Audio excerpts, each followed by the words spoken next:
Hello everyone and welcome back to Strike Zone with St. Paul Saints Manager George Tsamis.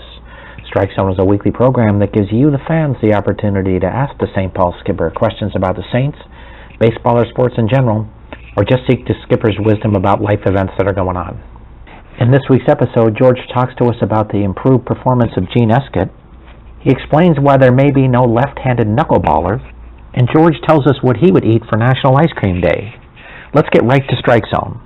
So let's welcome back Manager George Tsamis. George, first of all, begin with your team updates for us.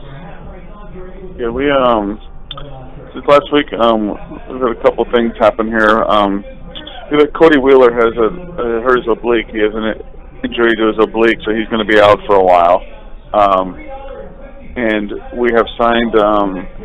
He's a corner outfielder, Trevor Adams, who's been in AA, AAA the last couple of years. We hope he's can be a big bat for us, and so it's we're glad to have him, and we hope he can contribute. And he's hit some homers in the past, and we think he'll be a good a big bat for us. Is this a left-handed hitter for you? Right-handed hitter. Right-handed hitter. Okay. Right-handed hitter. Yes. Yeah, but you know how much I want those left-handed hitters, but the right-hander, it'll be good to have him.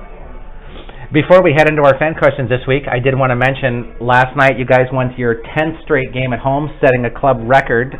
Tell me a little bit about what that experience is for you. Yeah, it was. Lately we've been playing well, so yeah, it's nice. It's hard to win. It's hard to win 10 in a row anywhere, and it's just nice, and it's nice that you can do it in front of your fans, and hopefully we can keep it going. Well, let us head to our fan questions this week. We first of all begin with Miguel from Shakopee, who says, when you were running away with the division as your team is now, do you find that it's harder to stay focused, or does this allow the team to relax more and just enjoy playing baseball? Yeah, no, there's way too much time left. We're not running away with the division, and the guys will definitely stay focused, and you're here to win as many games as you can, and that's what we're trying to do, and there's a long way to go. Next up, we have Jenny from St. Paul. She says, are you expecting to get any of your guys who went to Mexico back sometime this year? Yeah, I'm not sure. Maybe in August. Not sure. I know Dustin Crenshaw did. He did so well in Mexico that he went over to Taiwan. So he's in Taiwan pitching right now. So it's great for him. It's a chance to make a lot more money, even in more money in Taiwan than he did in Mexico. So it's great for him. And Kramer Sneed's pitching well, and Shields looks like he's been up and down. He's had good games, some tough games, but I don't know. We'll see what happens in August. How does that Taiwan season work? And are they in the same schedule as you guys would be? I think they play through October. So I would think Crenshaw thing. I don't think we'll see him again, and that's great for him.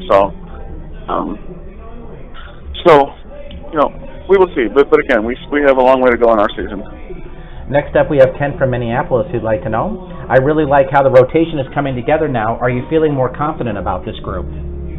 Yeah, it's better because they're doing better. Obviously, last month it was a struggle, and we weren't getting the really good starting pitching other than Hamburger and maybe a couple of guys. It was here and there good games, here and here rough games, but lately they've been pitching better, and that's nice when you have a quality starter out there every night giving you a chance to win. Well, John Straka in particular has looked really sharp for you of late. Yeah, he's been pretty good, and he's pitching here today for us, and hopefully he can give us another good one. Junior from St. Cloud asks, he says, I like to see Harris in the cleanup spot because he has not only great power but adds speed right in the middle of your lineup. Do you see it that way as well? We took a chance with it, and he's been hitting the ball well the last few weeks, and in the leadoff spot, obviously he's a good leadoff hitter, but we just thought we would take a shot at it, and he has done really well there, and we'll keep him there, and if he continues to do well, then he'll stay there, and he can drive in some runs, and that's what he's been doing. Sean from Anoka would like to ask, at the way he is pitching and the fact that he stays late into games, could you see Mark Hamburger winning 20 games for you guys? That may be tough, but he's going to have several starts left. So hopefully, he's had a great season, 10-0 right now, and he'll have 3 more starts before the All-Star break. So hopefully he can. He's been something else, and wants to pitch 9 innings every game, and just been really good. So 20 may be tough, but I don't see 15 being out of the question. Tina from Woodbury comments. She says she heard someone was critical of Gene Escat last week. He sure has looked good for you this week, though. Absolutely, he's thrown the ball a lot better lately, and a couple of weeks ago there were way too many balls. He couldn't find the strike zone, and it was tough to watch. But lately, he's put it together here, and he's throwing 92, 93, 94, and giving us some scoreless innings. So he's a guy that's what we expected from when we signed him. Sorry. Next up, we have Harry from Minnetonka. He says he is curious if you think it sends a hypocritical message to tell players not to get ejected from games when you do, or is that a role that you think you need to abide by to get ejected instead of them? Over the years, I think I've toned it down some, and I've calmed down some. I mean, I have not got thrown out of a game this year, and last year was 1 game, and the year before was 1 game, and players, again, should never get ejected, and what's the point of it? It's especially for the players. It's like your bat may come back up in a big spot and you're ejected. To me, it's silly, and I don't know. I don't believe in letting the players act that way, crying about all the pitches that don't go your way and getting thrown out of games. And we need them in the game. And with me, it's in most cases, bang bang play. If they miss it, well, you're going to go out and argue. It's not going to change the call on a bang bang play. So it is a right time and a wrong time for it, and it is what it is. And you can tell me when I go out and argue, a call's going to get changed every time. Then I'll go out and do it every time. But if it's a normal bang bang play, it's not going to get changed. So the players know we want to win, and to me, that's one of the most overrated things I've seen in sports when a manager or a head coach has to get thrown out of a game to fire up his team. To me, that's one thing I'll never understand that one. I assume generally when you're going out to argue with an umpire, you're trying to get other umpires involved to see if they might see the play a different way. Is that correct? Yeah, it's if there's a ball, like when we were playing Winnipeg here, there was a ball that hit the top of the wall and it was ruled a home run here. And on that one, I went out and argued, and they talked about it, and it changed to the right call. But on a bang bang play at a base, they do miss calls. Hey, put the big league games on TV tonight, and you'll see them miss one there too. It happens everywhere. So it's missed calls is part of the game. I'm sitting here right now doing this with you, watching the game right now, and the guy just missed the call. I just watched him miss it. Instant replay changed it. Hey, if we get instant replay, sure, then we'll go do it every time. But there's not. There's bang bang plays. They're close. It's the way it goes. You get some calls, and some calls go against you. Lyle would like to know why it seems that there's never a left-handed knuckleball pitcher. Yeah, you don't see that. I don't know. You don't see very many knuckleballers, so that's maybe somebody should try it. Have you ever seen a left-handed knuckleball? I don't think I ever have. I don't recall ever seeing one. That's interesting. Don from Burnsville would like to know, he says his son seems to be pitching a lot better as a sidearmer. He hears that's better on a person's arm long term. Is that true? You don't see too many sidearmers, so I don't know how true that is. And you know what? You do what's best for you. You if it works for you to throw sidearm, go ahead and do it. If it helps you get guys out, do it. But it is accurate that there aren't too many sidearmers, pitching in the game, but just because it doesn't work for me, that doesn't mean it won't work for you. Don also asked, he says along the same lines, why can't a left-hander play third? He doesn't really get that. Yeah, it's probably not a good idea, and obviously on a ground ball to them, they're going to have to field it and turn, it's a tougher throw, let's just put it that way to you, and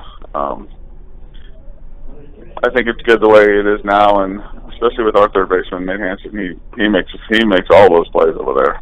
I would think a guy bunting down the third base line would make it impossible for a left-hander to even have a play. Yeah. How do you make that play? It wouldn't work. So they can play first base.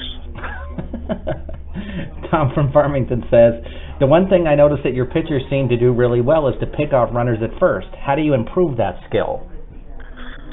You know, that's one part of the game that it gets ignored, even with the younger kids too. That's something you know, you don't want to throw over a bunch and slow the game down. You try to avoid it, but you have to change your times and try to be quick when you're picking off. You're there to pick them off. You're not there to lob the ball over to first for no reason to slow the game down.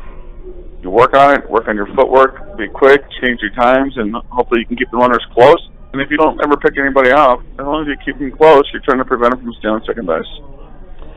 Our next question says, while I understand it is pure reflex, do you try to discourage your pitchers from barehanding balls hit right back to them? I would think a lot of bad things can happen when they grab a ball with their bare hand when it is hit really hard back at them. Yeah, it definitely happens, and it's just your reaction.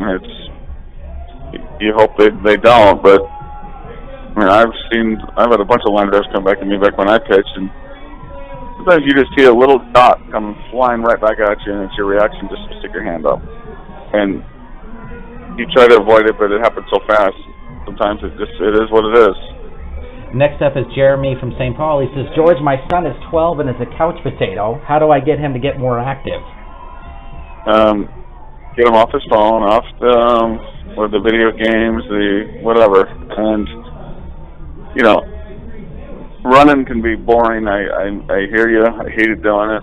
But go get a football and go do some football passes with them and have you throw some football passes to them, and it makes it a little more exciting than running, and your goal is to run and catch that ball, and it's a lot better than just running for distance. I'm with you on that one. That's, for me, tough.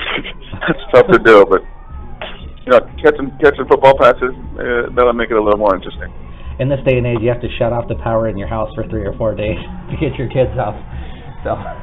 Yeah, that's a good idea too. Yeah, try that one. Yeah, turn the air off and have them go out.